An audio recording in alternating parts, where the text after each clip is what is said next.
Welcome to Beg to Differ, the Bulwark's weekly roundtable discussion featuring civil conversation across the political spectrum from center-right to center-left. I'm Josh Barro. I'm sitting in this week for Mona Charen, and I'm joined by the regular panel of Bill Galston, of the Brookings Institution and the Wall Street Journal, Damon Linker of The Week, and Linda Chavez of the Niskanen Center. I ordinarily write the Very Serious newsletter on Substack. You can find that at joshbarro.com. I also host the Very Serious podcast. Here on Beg to Differ, we're going to begin today with big news from France. Centrist Emmanuel Macron was re-elected to another term as president of France, and in the end, the vote wasn't that close. He beat right-wing nationalist Marine Le Pen by 17 points. Still, that's down from over 30 points 5 years ago, and there were polls a few weeks ago that had this election actually pretty close to a tie. Damon, the story of European politics over the last decade or so has been this struggle between an internationalist, pro-European establishment that includes traditional parties of the center-right and the center-left, and on the other side, populist nationalists, more often from the right, though sometimes from the left. This result in France looks like a big win for the establishment, for centrist ideas on the economy, for European integration, for a robust military alliance with NATO and the US, and against Russian aggression. Am I right to have that take on it, that this is a win for the center, for the establishment, and for NATO? Well, I guess I would say that it is in the short term, obviously. I mean, this was a very big win. The margin was as big as, we haven't seen a margin that large in the United States since Ronald Reagan won re-election in 1984. So if we had a margin like that in an American election here, it would be treated as a massive generational landslide. And it was that. However, first of all, within the context of France, it's not as unusual. As you said, 5 years ago, Macron won by actually quite a bit more.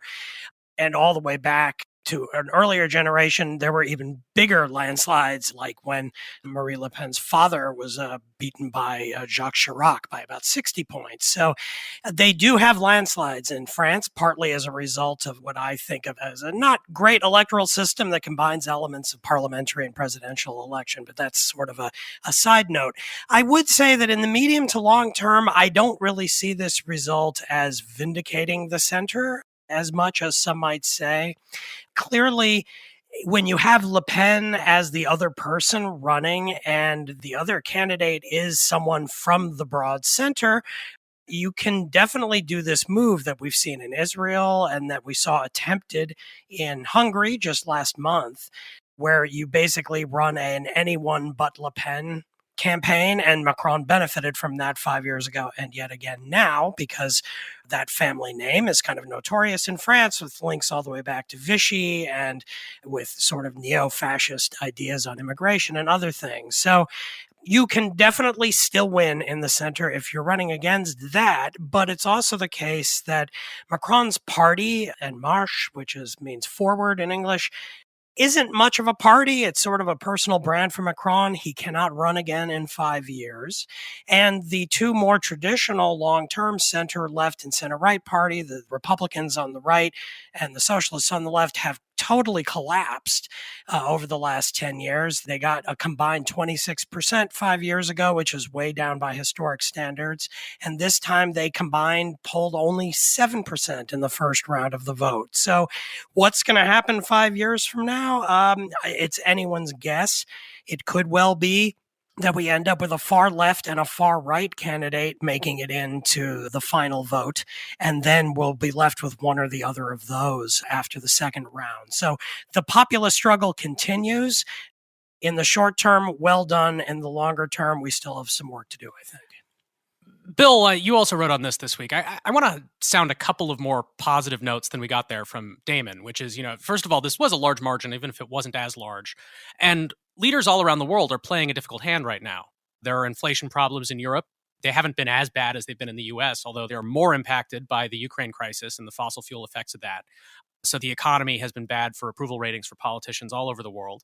And Le Pen, part of how she was able to do better this time than last time is that she moderated on some key issues, including France's relationship to Europe, which I think, first of all, is a sign of a healthy political ecosystem. I don't want politicians like Le Pen getting votes, but if the thing that they have to do to get more votes at the margin is to be less extreme, that seems like the political system creating good incentives all the way across the political spectrum, even though she essentially managed to get to his left on certain economic issues. I mean, Macron was out there with this very unpopular idea that he wants to raise the retirement age.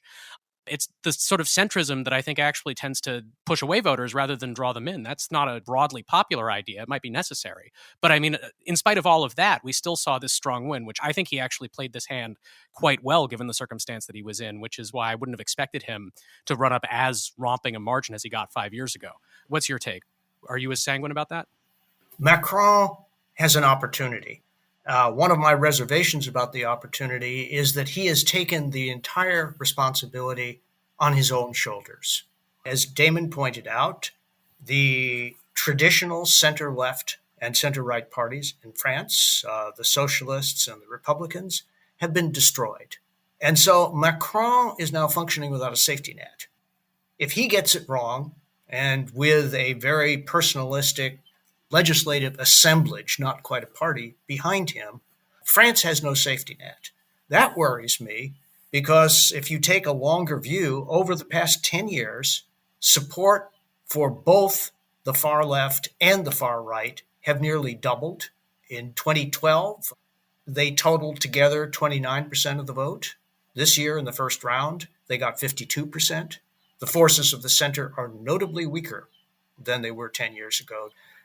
So I am worried that if Macron stumbles in his second term, which is eminently possible, the viable center-left, center-right alternatives will not exist, and the door will be open for something far worse. Linda, I know you had some thoughts on how this relates to political forces that we've seen in the United States, the rise of Le Pen and the rise of Trump. What do you see as lessons here or as ways that this might provide a window into what we can expect in our own politics? Well, I was focused very much on this election and the impact that it would have on the war that's going on between Russia and Ukraine.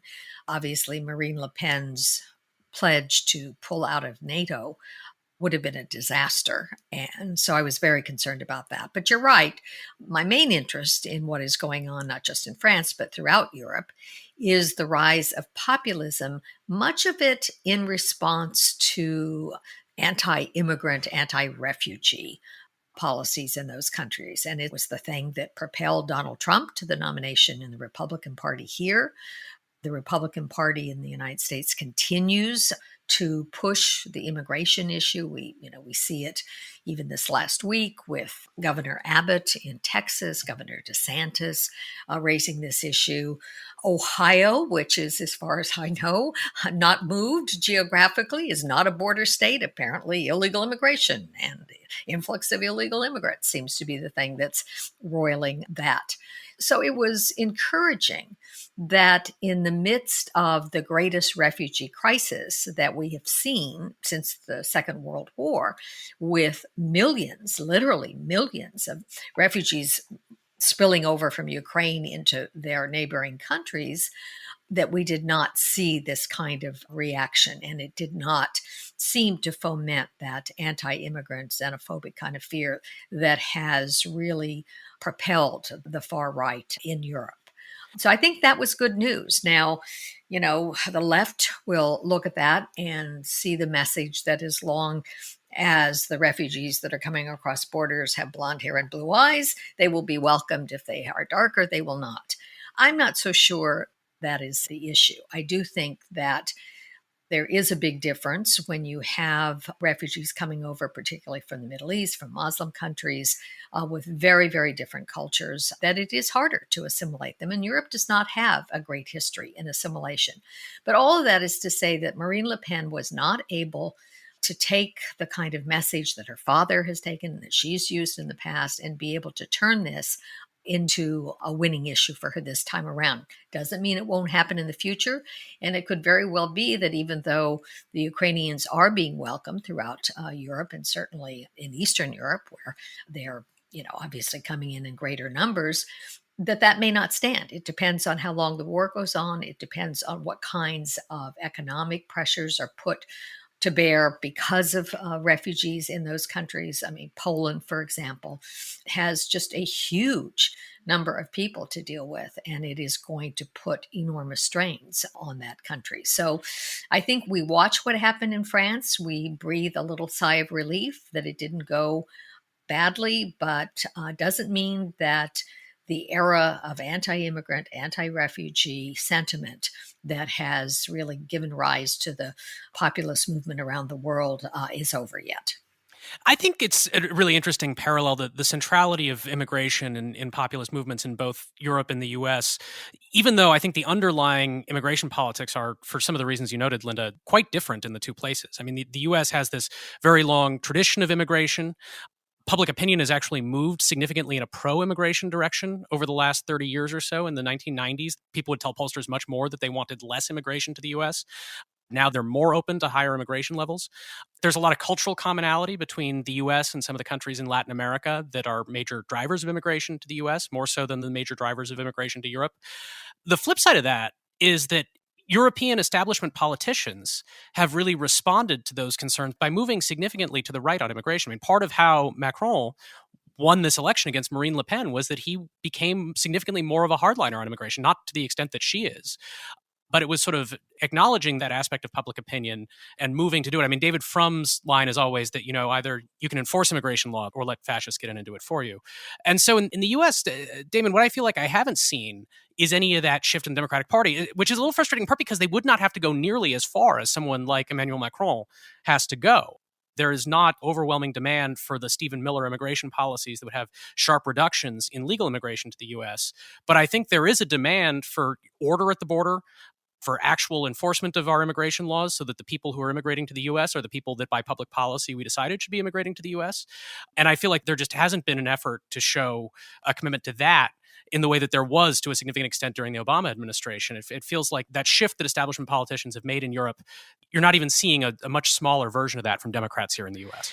Yeah, that's right. The immigration issue is a kind of microcosm of a lot of problems that we have in this country, a kind of dysfunctionality with our institutions as they meet up with public opinion. So if you look at kind of tracking polls, I think Pew has one of these. What you see on immigration is a kind of in the aggregate, a drift that toward being more open to immigration. But if you really look closely at how different positions are changing over time, what you see is in the current situation, roughly 1/3 for each position. So 1/3 is very pro-immigration, 1/3 is very anti-immigration, and 1/3 is in the middle, thinks it should roughly stay where it is. Now, on one dimension, you could look at that and think, oh, look how balanced and moderate we are. We're kind of represented equally all across the spectrum. But when it comes to trying to get together a coalition and get something accomplished, what that ends up meaning is that a big chunk of Democrats want, if not open borders, at least something in that direction. Just very open, let lots of people in, not really talk about enforcement, see that as a kind of expression of xenophobia and racism. And even to bring it up is somehow a moral black mark. And then on the other side, you have that kind of Trumpist figures on the Republican side who simply want no more immigration at all, especially if it's from Mexico and countries to the south.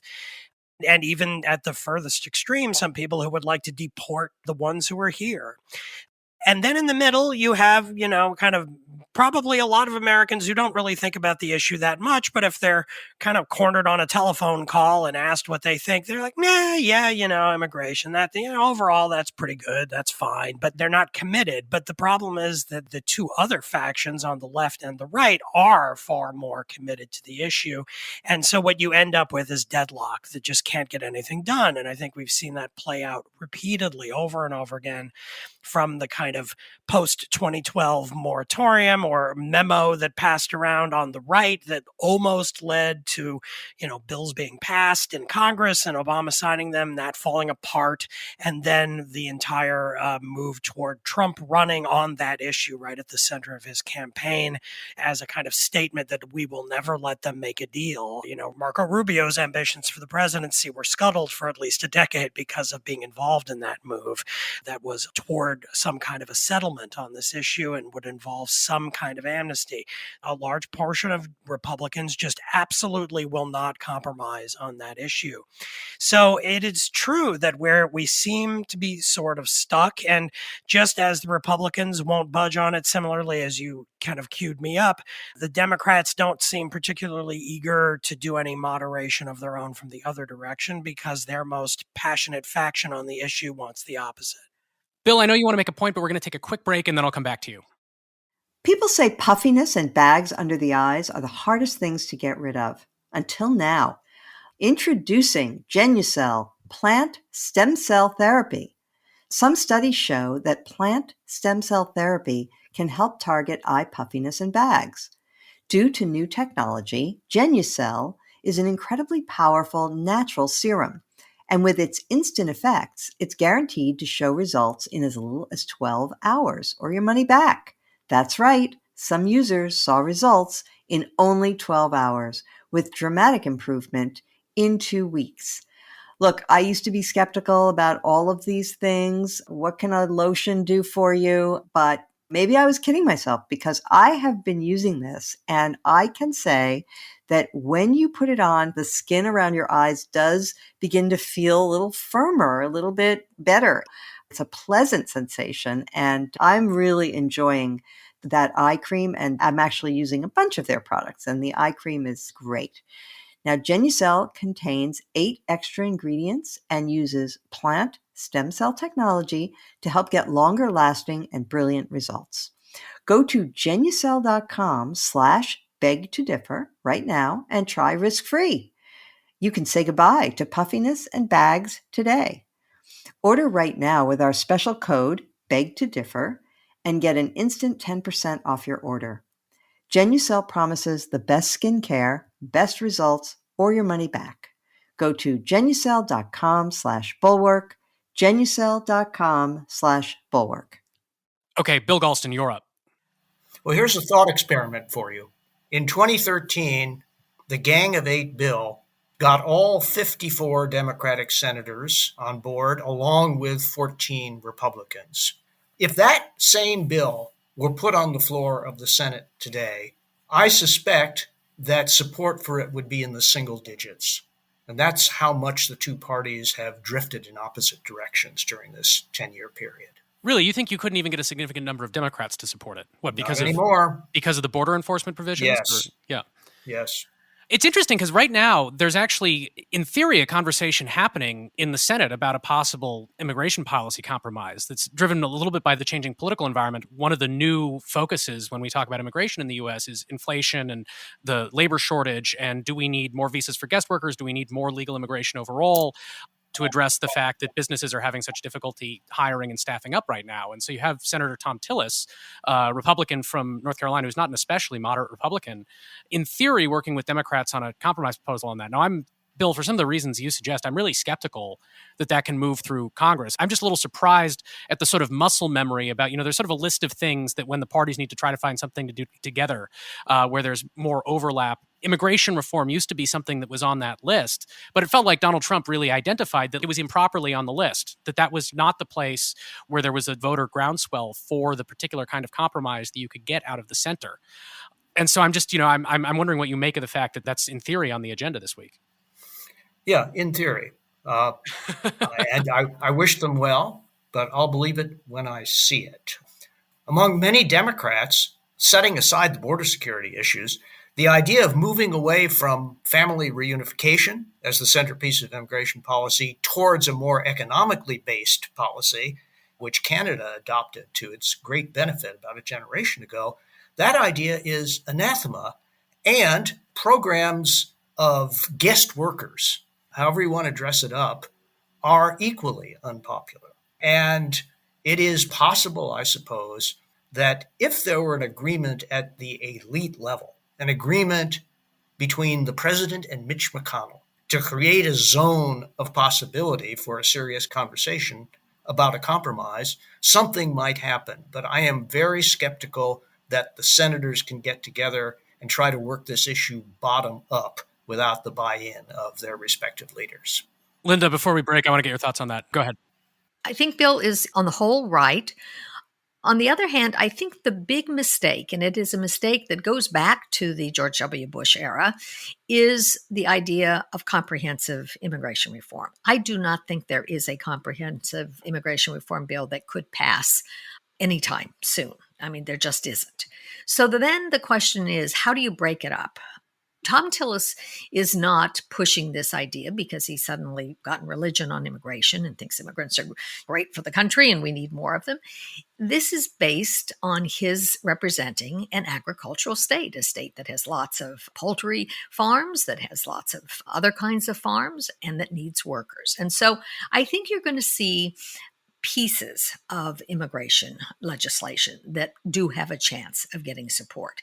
And while Bill is right that the Democrats have been loath to abandon the idea of family reunification as the basis for our immigration system, I think looking at it in terms of passing piecemeal bills that deal with certain sectors like the agricultural sector, that would in fact move away from this notion of you get to come to the United States if you have close relatives here, and get toward we're going to bring you in if we have jobs that we can't find others to fill, and you have the skills that are needed to perform those jobs, both at the high end and the low end, that kind of bill might have some future. And I think that's what you're going to see. You're also, at some point, we're going to have to deal with the millions of young people who came as children, the so-called dreamers, whose status has been basically put on hold. There's a sort of Damocles hanging over their head with a court decision out of Texas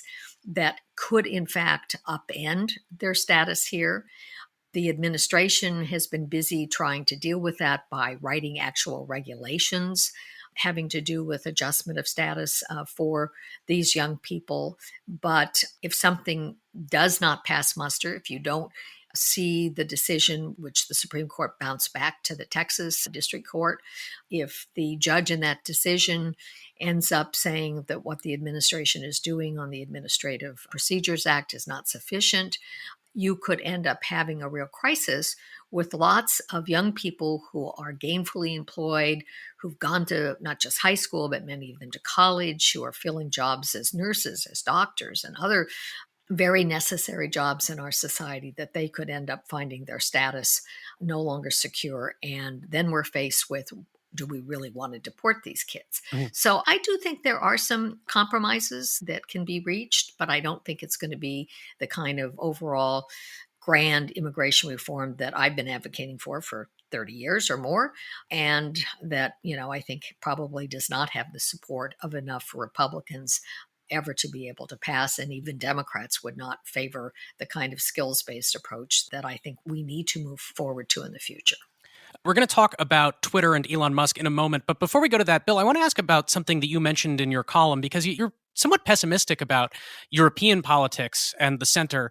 But you also suggested that this might be a moment where you could have a serious third-party center movement here in the United States, especially if we had a rematch between Joe Biden and Donald Trump in the 2024 election. I was a little surprised by that. Can you sketch out why that opportunity would be there?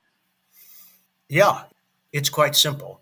A rematch between Joe Biden and Donald Trump would bring together in one election two of the most unpopular candidates in recent memory. And I know for a fact, although I'm not at liberty to name names, that serious elected officials in both political parties are considering this option seriously. Now, whether it's a good idea or not is a different question altogether. But there is discontent in the center with a choice between a Trumpified Republican Party on the one hand and a Democratic Party that seems to have lost its ability to put the left wing of the party in its place rather than yielding to it on a regular basis. So there is an opening. What would happen if someone moved to fill it is an interesting and somewhat imponderable question. My fear is that the effort might very well end up taking more out of the Democratic candidate's hide than the Republicans, which I doubt is the intention of the elected officials who are considering this strategy. But on the other hand, there is a case to be made that we may be nearing a kind of Macron moment in the United States, where the two political parties that we've had for more than a century are sort of like rotten oaks that can be blown over with a sufficiently large wind. I'm skeptical of this. I beg to differ, as it were. Do you guys do that as a bit on the show here, or all the time? All the time. You described this in the column as, the sort of candidacy that we haven't seen since Ross Perot in 1992, who took 19% of the vote. But I think, sort of a defining feature of politics around that time in the US was a sense that the two major parties were too similar to each other, that it didn't matter who won these elections. And I think that creates an environment that gives people permission to vote for a third-party candidate, because people were not terrified of what would happen if George Bush Sr. or Bill Clinton won that election. People didn't have to worry so much about the spoiler thing that you described there. What if I break away and it causes the other side to win? This environment of extreme polarization that we're in is upsetting to people in the center, but I think it actually makes it harder to run this sort of campaign because of the risk that you will end up on the wrong side of that polarization, that the candidate who you dislike even more for being even farther away from you could come into power because of it. I mean, I think, the reason that this worked in France is because France has this two-phase election system where all the candidates run in one primary, and then the two candidates who finish at the top proceed into the general election. So Macron only in the range of a bit less than a quarter of the vote in order to get into that round. And then he was closer to the median voter than Marine Le Pen, and he won going away. I think in the US, where you have seen a politics that looks sort of like this is in a handful of states that use electoral systems that create ways to run up the middle like that. You have ranked choice voting in Maine. In Alaska, basically, Lisa Murkowski built this system for herself by running as a write-in candidate when she was denied renomination in 2010, beating the Republican who would beat her in the primary. But now Alaska has a system where there will be one blanket primary and then ranked choice voting among the top four candidates.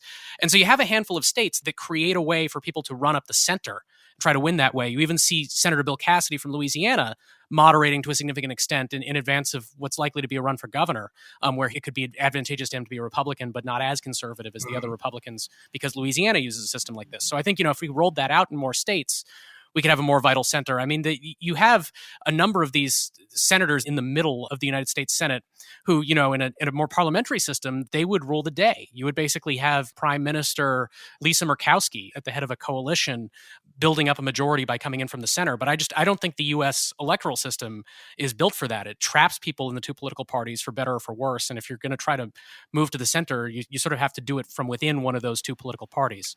Well, that's a powerful case, which is why the fundamental threshold question in a single election rather than two election format for the election of the chief executive is whether you can win in the first round. So it's a sort of a win or bust strategy. And the question of whether this could reorder the American party system in the same way that the emergence of the Republican Party reordered the American public system is an analytical question that some people are thinking about. I incline to the view that victory for a new center party is not really within reach. There are others who are seriously exploring the possibility that I'm wrong about that. That's as much as I can say. Linda or Damon, do either of you want to get in on this? Not particularly. I'm extremely skeptical of third-party bids for the presidency. I mean, I don't have much to say about it other than as long as we have the Electoral College, it's really extremely unlikely to ever work, because the Electoral College requires that you not only have support, but have it spread across lots and lots of states. You have to have a lot of territorial breadth to your support. And I think that given the current alignment of things, I can't imagine any candidate accomplishing that. So that's a big problem. Linda? I agree that on the presidential level, this doesn't work, and it doesn't work in large part because of the Electoral College system. But, we saw something interesting happen last week with Evan McMullen running for the U.S. Senate, challenging Senator Lee. He got the agreement of the Democratic Party not to nominate their own candidate. And so presumably, he might have a fighting chance in defeating Senator Lee. I actually proposed in a column some months ago that Liz Cheney would benefit if the Democrats in Wyoming would decide not to field a nominee in her race, and that she might come forward. So I think we might see efforts around the edges in particular states in both congressional and Senate races, where you might have that kind of moderating influence by one party or the other deciding, in this case, it would probably be almost always Democrats, deciding not to nominate somebody when you had either a moderate, or in the case of Liz Cheney, she's no moderate. She's a bedrock conservative, but nonetheless one who understands the importance of democracy. And so, maybe there is some future for that kind of accommodation to take place.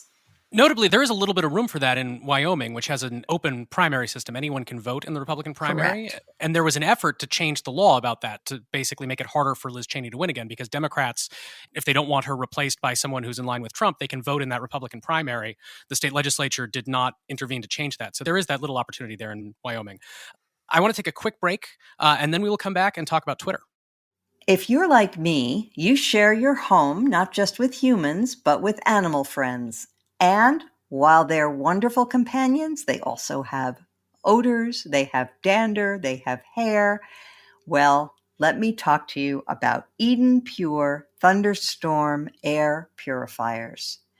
Their proven oxy technology quickly destroys viruses, odors, mold, and more. It cleans the air of allergy-causing particles so you can breathe easy again, and it freshens up your home. It gets rid of any odor, like litter boxes, trash cans, cigarette smoke, even dirty diapers and cooking smells. With over 200,000 thunderstorms sold, you know it works. You never have to breathe dirty air again. And there are no filters to buy, and it takes up no floor space. You just plug this unit into the wall. It's almost silent, so it's great for use in any room, really. You can use it in your bedroom. We do. And we also have one in the room where the cat's litter box is. And honestly, of course, I'm very diligent about cleaning the cat's litter box, but with the Eden Pure, you would never know it was there. Plus, all the units come with a 6-foot USB cord.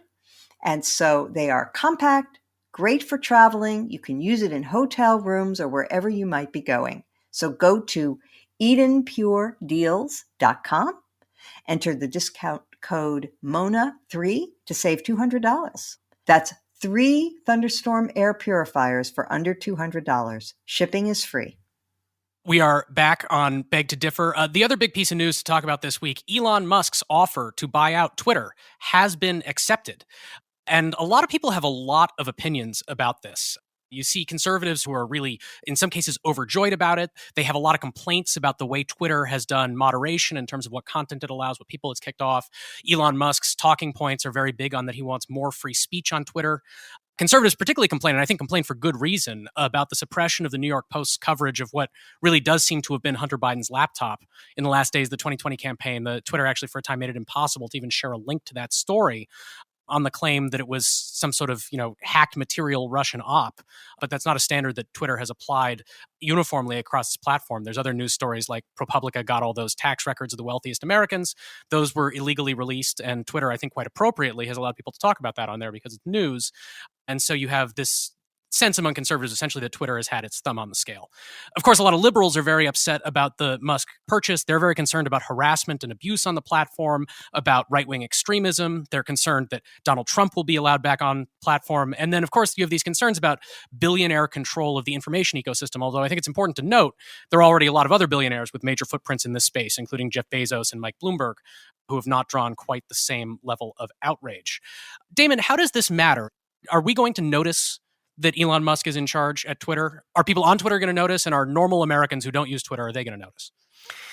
Well, that's a big question. I think, we obviously don't know yet. The biggest way that we would notice that Musk is there is if he allows Donald Trump back on the platform. That would be a huge event for our political system. And whether or not individual Americans who aren't on Twitter notice it directly, it would have a big impact on the shape of the burgeoning 2024 presidential race as we get closer to it if he's back on there. Now, exactly how that even would play out isn't that clear, because him being banned from Twitter has probably been very good for the Republican Party. I mean, it's an ambiguous thing, right? He's on Twitter, and that allows him to speak directly to his biggest fans who get very, very excited at how he's constantly trolling the left and the Democrats, and they get very excited, but it also maximally activates his biggest critics and those who hate him the most. And so what you end up with, and what we had for basically the year and a half leading up to the 2016 election, and then for the 4 years of the Trump administration, you have a kind of madhouse atmosphere on Twitter where the president is tweeting crazy things, and then journalists and other critics are constantly responding to it and saying, it's the end of democracy. This is insane. How can this man be president and say these things? And then it just goes round and round 24 hours a day. So if we return to that, as well as Musk allowing a lot more of kind of right-wing trolls who have been banned also since the last election, if they all kind of come swarming back, then Twitter kind of goes back to the crazy mode that was its default during the Trump presidency. And that does have an impact on our politics. And there's also the question, as we saw a little bit this week, there seemed to be some anecdotal signs that some progressives were ditching the platform. I mean, some prominent progressive accounts like Neera Tanden, the Democratic strategist and policymaker, she tweeted at one point saying, I've lost 2,000 followers in the last 24 hours. Anybody else? I mean, I've lost about 50, which is unusual. I don't usually drop by that much at one time, and that's all been since Monday when the news broke about Musk buying it. So it could be that 50 progressives who followed me have left, or it could be that they're playing with the algorithmic dials behind the scenes in ways that are leading to these changes. It's hard to say. I mean, does Twitter really matter in the scheme of the world? On one dimension, not really, because this, as people always say, it's not the real world. It's not America. Most Americans aren't on it. Even those who are, most don't tweet that much.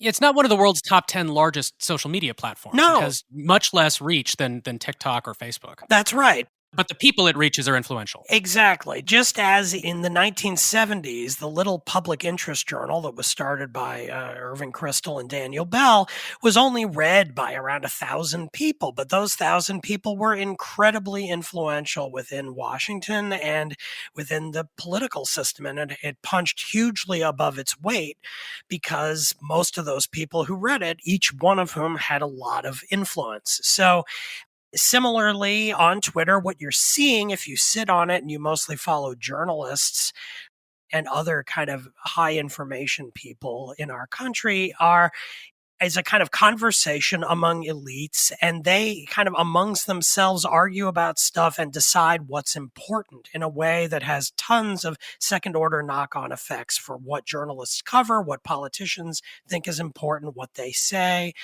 and how messaging gets shaped. And so you can very much not be on Twitter and go along with your life just fine. What you basically see if you're on it and observe it is the kind of hive mind of the country's elites talking to itself and figuring out what to do. And so the content of who's involved in that conversation has an impact on what the end result is. Linda, I'm never quite sure what to make of these sort of national conversations about free speech, because the Constitution creates certain rights about what the government won't do to you with regard to the ways that you speak. But we also have this ethos of free speech that even though, Twitter is under no legal or constitutional obligation to allow any particular type of content on its site, we have a lot of opinions about the way that a platform should be run, the way that media outlets should behave, the way that private universities and other institutions should interact with the way that the people associated with them speak, the way that employers do that. Are there rules? Are there norms that tell us, for example, how Twitter should be run, or more broadly, does that ethic tell us something useful about whether these institutions are working as they're supposed to or not? Well, I argued at the time that Donald Trump was being banned from Twitter, that Twitter was a private company. They had the right to decide who could play on their field and who could not, and what the rules were. And I think that was the right position to take. Elon Musk is going to change those rules and may let Donald Trump back in. I don't think the world is going to end if that happens. It might actually end up hurting Trump in the long run. But I'm one of those Luddites who never looks at Twitter. The only time I go to my Twitter account is if I happen to be here in the Washington area and I'm have a home in Colorado and I turns out there's a fire in Boulder and I can't get any news because I don't live there. I go to Twitter and look to see, what is being reported in Boulder. When the Ukraine war broke out, I went immediately to Twitter to see the kinds of things that were being reported because the regular news media wasn't up to speed yet. But I think I'm probably more like most Americans than maybe others on this panel are, who not only tweet themselves, but follow others and think that the conversations that occur on Twitter are very important. I don't think it matters all that much. And yeah, I understand Damon's point that it is a kind of conversation among elites. These kinds of conversations used to take place in a somewhat different model when what appeared on the Washington Post or the New York Times front page would be what dominated the 3 network evening news programs. So there's always been this kind of talking to each other among the elites and deciding what news stories were important and what were not. But what Elon Musk does with Twitter, I think it's his business. It's his money. He can spend it the way he wants. If he wants to open it up and have no rules at all apply, yeah, I think that's his business and not mine, and I don't care. Let's take a quick break, and then I'm going to come back and ask Bill about whether we should care. This episode of Beg to Differ is brought to you by The Jordan Harbinger Show, which features in-depth interviews with some of the world's most fascinating minds, like Charles Koch and Neil deGrasse Tyson. Every Friday, Jordan also releases a Feedback Friday episode to respond to listener questions, covering everything from conventional problems like leaving a dream job to doozies like helping someone escape an abusive relationship. You can also hear the latest news about Russia, featuring a heavy-hitting interview with Garry Kasparov and his experiences with authoritarian governments, and that's just the beginning. Search for The Jordan Harbinger Show, that's Harb as in boy, IN as in Nancy, GER, in Apple Podcasts, Spotify, or wherever you're listening now. We are back on Beg to Differ. Bill, what Linda was laying out there, I think, is correct as a legal matter. Twitter is a private company, and whoever owns it can decide how they want to run it, and they don't have legal obligations to moderate or allow speech in certain ways. But a lot of people have opinions about what Twitter ought to do. And a lot of people have opinions more broadly about whether the New York Times should try to strive for journalistic objectivity or should have a more viewpoint-driven approach to news coverage. And again, it's their legal right to do any of the things that we want there. But I think, we have, in a society, these institutions affect all of us. It's valid that we have opinions about the way they should run. And so, do you look at these things? Is there a right answer in the case of Twitter about how they should run, whether Donald Trump should be allowed on Twitter, and more broadly, the way that these institutions need to interface with speech in order to achieve certain desirable outcomes in society? I think there's a lot of confusion about this subject, and I probably share it. Let me say that at the outset. But imagine a continuum, at one end of which is Hyde Park in London, where anybody can bring a soapbox into the park and stand up and say whatever he or she wants to say. At the other end of that, you have a newspaper where there is an editorial system that decides, using various criteria, and in the case of many newspapers, political criteria, what shall appear and what shall not. And my sense is that a lot of Americans think that the new information systems, things based on internet platforms, are or should be Hyde Park. I think that's a fundamental confusion. As a constitutional and legal matter, I think Linda is entirely correct. Now, this is part of a long debate in the United States about the impact of private power on politics. But given our basic constitutional structure, there will always be private power that has an impact that some people don't like on the political system. The question is whether the remedy for private power is worse than the disease. What do we do if we start trying to legislate, except at the margins, where issues like child abuse may be involved? What happens if we start legislating about what privately owned news outlets or opinion outlets can or can't say? and the standards they can or can't use. I'm worried about the systemic effects. I have to acknowledge that it was important when Twitter expelled Trump. It had an effect on Trump's power. But would it have been right for the government to get involved in making that determination? I say no. I think we're going to have to live with the consequences of technology, this latest round, in the same way that we lived with the invention of the telegraph, the invention of the radio, and the invention of the television. And Europe learned to live with the invention of the printing press, although each one of those four technological information revolutions was profoundly disruptive and destabilizing. I think in the specific case of Twitter, it's not going to be Hyde Park because it can't be. The product wouldn't work that way. I mean, even Elon Musk, while he's out there saying things about he just wants to hew as close as possible to laws about free speech. And basically, if it's legal to say, you more or less always should be able to say it on Twitter. At the same time, he's talking about the need to get spam bots off, which is a kind of content moderation. He clearly understands that just letting people post whatever they want is bad for user experience because, for example, it could spam people with a bunch of stuff that they're not interested in seeing. Mm-hmm. I think what you see when you run a platform like this is that there are actually quite a lot of things like that. That when you have a service where you're showing people content they didn't specifically ask for, and that's not just about the algorithm. People get replied to on Twitter. People see retweets that are tweets from people that they don't follow. Twitter is a stream of stuff you didn't necessarily ask for. The user experience for that is going to be awful if you have literally no moderation of it. And even though Musk claims to not care about the economics of the Twitter deal, it's tens of billions of dollars. He has borrowed a lot of money to do this, much of it secured by his own stock in Tesla. Even for the richest man in the world, it's too much money to throw at this without needing the company to succeed financially. And for the company to succeed financially, you need the users and the advertisers to keep using it. So that's one of my predictions here is just that Twitter is not going to change as much as anybody is hoping or fearing, including Elon Musk himself, because it's going to run into certain business realities that require you to be not purely just speaker's corner when anyone can get up and shout whatever they want. But I thought Matt Iglesias had an interesting sort of counterintuitive point about this week, which is he's not worried so much about what Musk is going to put on Twitter as what he might take off of it. And he talks about Elon Musk's very substantial economic exposure to China. China is both an important market where they want to be able to sell Tesla vehicles and also where they manufacture them. And so he's concerned about, when Twitter does things like labeling accounts as being, Chinese state-sponsored media, could they come under pressure not to do that? And I think that's a significant concern. Again, it's a concern that I don't think the government can really legislate that if you have a business that entangles you with a foreign power, you can't own a media company or a technology company. I don't think there's a policy solution to this in the way that there could have been with TikTok. I think TikTok, which is owned by a Chinese entity, I think Trump was right. We should have forced them to sell it to an American entity. Unfortunately, Trump got sort of distracted from that push. But anyway, I think there is a real concern there, but it's a concern that applies in all sorts of places. The Walt Disney Company, which owns ABC News, also has relevant interests in China. And then you see these efforts in the United States, like with Ron DeSantis, trying to pressure the Walt Disney Company over its speech.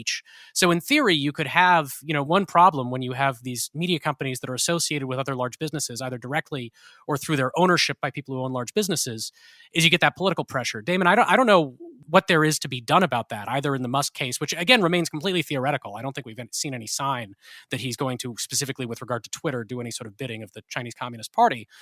But again, in this system of private enterprise and free speech, people have good reasons to be concerned about what people's conflicts of interest are and what that means for what we hear as Americans. What is there to do about that? Well, I don't have any good answers for that. I do agree it's a really big problem, and it's one that goes far beyond Twitter. I mean, Iglesias' point about Trump went beyond that as well, because he was just talking about the tendency of Trump while he was president to attempt to warp civil society, private companies to do his bidding. And you can do that in a corrupt authoritarian system where things are no longer happening because of the rule of law, and civil society is no longer a kind of neutral space where private entities are doing whatever they wish. You start to curry favor with the person in charge of the executive branch, which could either give you favors, regulatory favors, or could investigate you and make your life really miserable. It could approve a merger or reject a merger.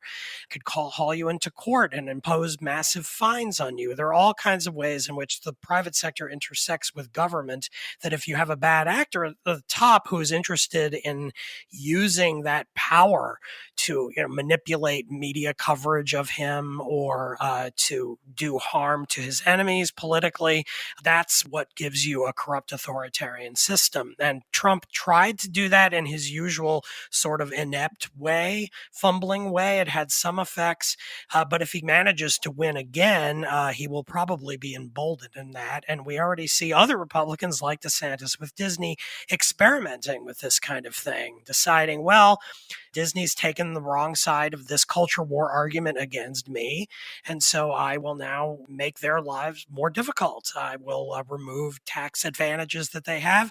But of course, note that they already have the tax advantages, which shows that this intertwining of private and public is already there at a certain baseline. The question is, will it now be manipulated for more specific political ends?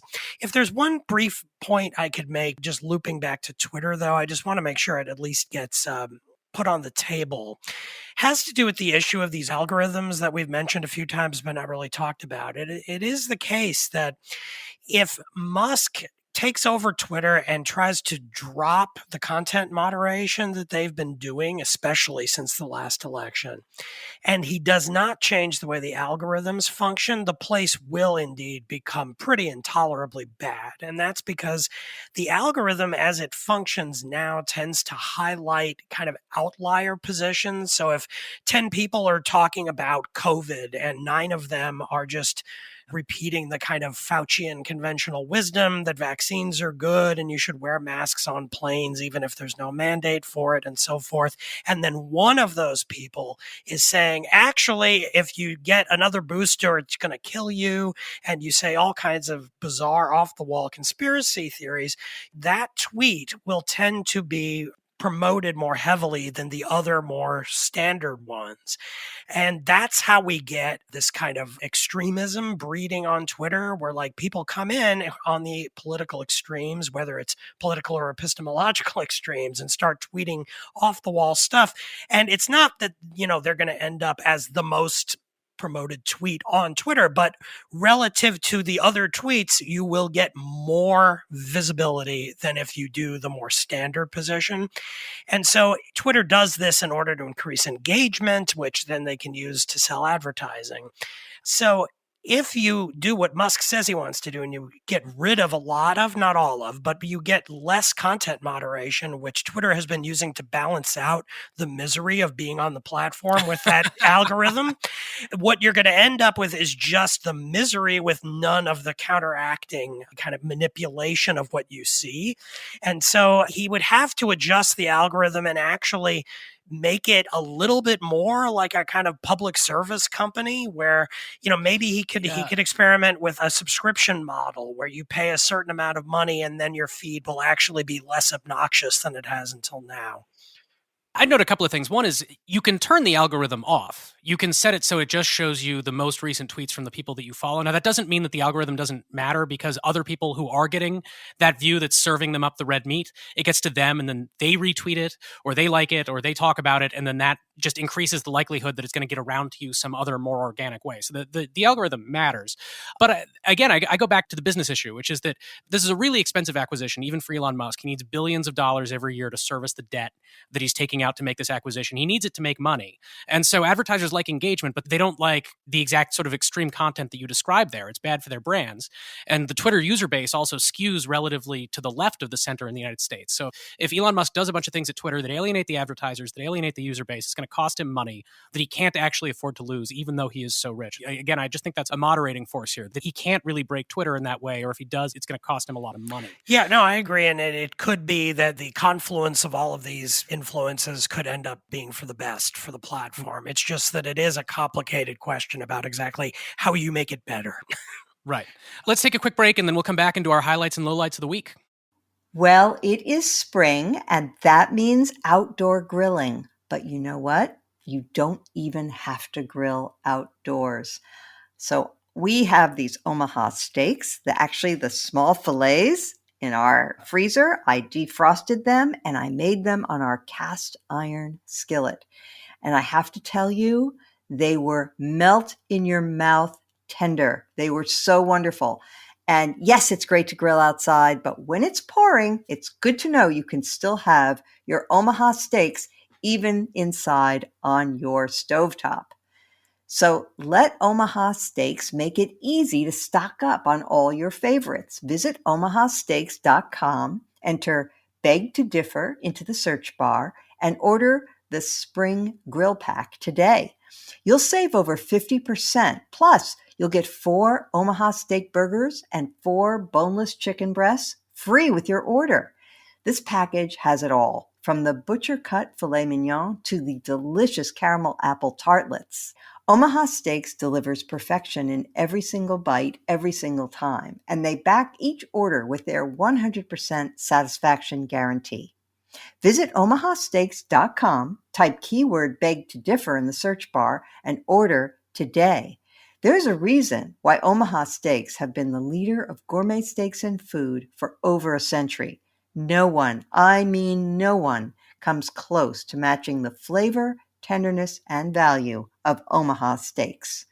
Visit omahasteaks.com, keyword beg to differ, and order the Spring Grill Pack today. We're back on Beg to Differ with the highlights and lowlights of the week. Linda Chavez, what's your highlight or lowlight? Well, it's a highlight, but it's a sad highlight, and that is the passing of Orrin Hatch, who was the longest serving Republican in the Senate. He died this week at the age of 88. He represented the state of Utah for more than 7 terms. And he is really an example of a conservative politician that we just don't see anymore. He was, again, like Liz Cheney, bedrock conservative. I mean, the guy was hard right on a whole lot of issues, but he was also a gentleman, and he was also somebody who was willing to reach across the aisle on issues and work with the opposition. He had a famous friendship with Ted Kennedy. They were, in fact, very close personal friends, even though they could not have been less alike in terms of their politics. And it matters to me especially because Orrin Hatch, when I was nominated to be the staff director of the U.S. Commission on Civil Rights in 1983, the hearing that took place, it was a long hearing. I think it went for about 8 hours. And I was a registered Democrat at the time, nominated as a Democrat. My 3 fellow appointees to the commission at the time were all registered Democrats, but the Democrats, including the ranking Democrat on the Senate Judiciary Committee at the time, one fellow named Joe Biden, he was very much in opposition to us. And Orrin Hatch took the chair from Strom Thurmond during those hearings and allowed us to have a very productive hearing and to get us through those hearings. And had he not done that, I think he wouldn't even allow himself a bathroom break in order to continue to hold that hearing. He was just a wonderful man, and he is sorely missed by those who knew him. But more importantly, he should be missed for what he represented as somebody who took his politics very seriously, but did not let politics govern the way he treated other human beings. Bill Galston, what do you want to highlight this week?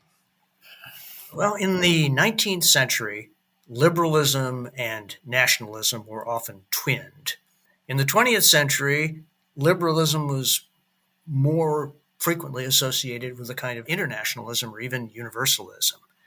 I think the wheel is turning again, and liberals are beginning to understand that nationalism is not necessarily the enemy of liberalism and indeed can be one of its major supports. The latest to make this argument is Frank Fukuyama in the most recent issue of Foreign Affairs, and it is not only an article but an argument that I can commend to my fellow liberals as a way of helping to strengthen and defend their beleaguered creed. Damon Linker, what's your highlight or lowlight?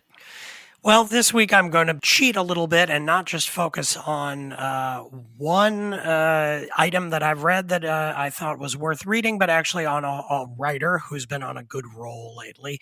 That's Jonathan Chait at New York Magazine. I believe he's been a guest here on Beg to Differ in the past, and he's done a number of very good pieces over the last week with very good high-level analysis, but also with a fair amount of humor that I have appreciated.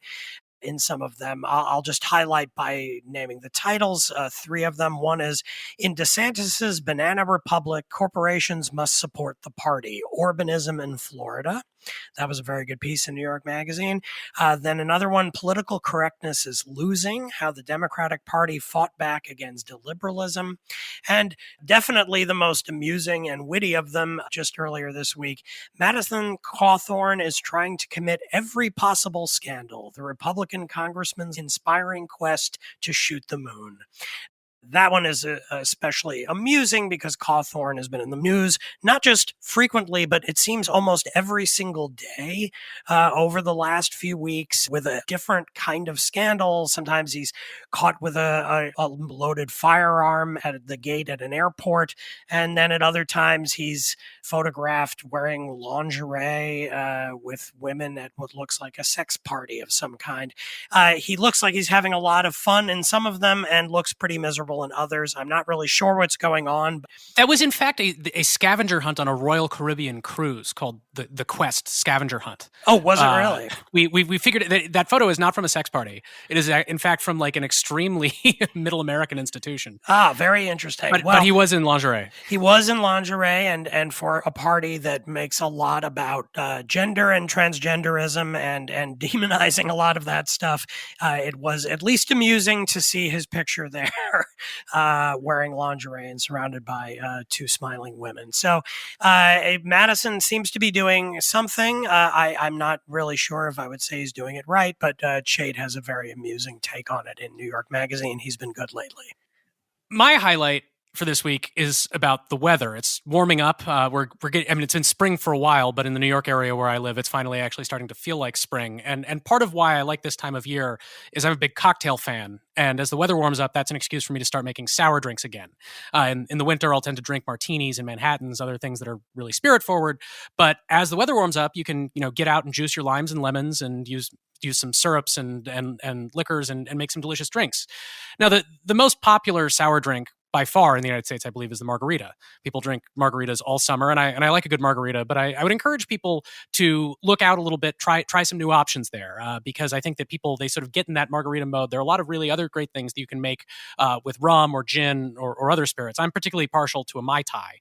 Mai Tai is light rum, dark rum, orange liqueur, or orgeat, which is an almond syrup, actually, and then lime juice. And now it's really important with these drinks. You have to squeeze the juice fresh. Do not use lime juice or lemon juice out of a bottle. It does not taste as good. Even Ina Garten, who will normally tell you that store-bought is fine, she will tell you that you must squeeze your own citrus juice if you're making these cocktails.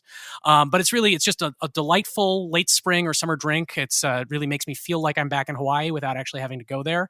And so that's something that I'm really looking forward to at this moment, this time of the year. I also had a really interesting conversation with Peter Suderman for the Very Serious podcast this week. Peter is an editor at Reason Magazine, but he's also a big cocktail aficionado. He writes his own newsletter about cocktails.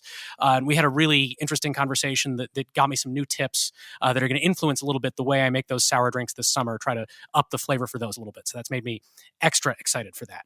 That is all for this week. I want to thank Linda Chavez, Bill Galston, and Damon Linker. I've had so much fun having this conversation. I want to thank Mona Charon and The Bulwark for this opportunity to come in and guest host this show and have this conversation for all of you. And I want to thank our producer, Katie Cooper, and our engineer and editor, Joe Armstrong. Mona will be back next week. Thank you for listening.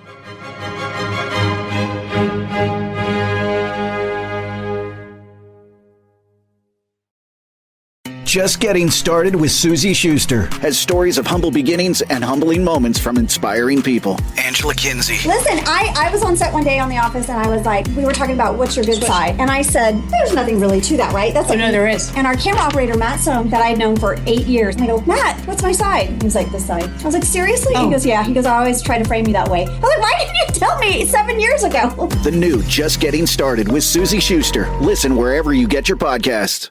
You loved Lala Kent on Vanderpump Rules. Now get to know her on Give Them Lala. Lala with her assistant Jess. I get an interaction hangover. Lala, you're an extroverted introvert. Wait, is that what it is? So people would probably assume you're an extrovert because when you're out, you're social and this and that, but like it takes a toll on you. It did. Yeah. That's a real thing. You get like physically exhausted. My body hurt. Yeah. Give Them Lala. Listen wherever you get your podcasts.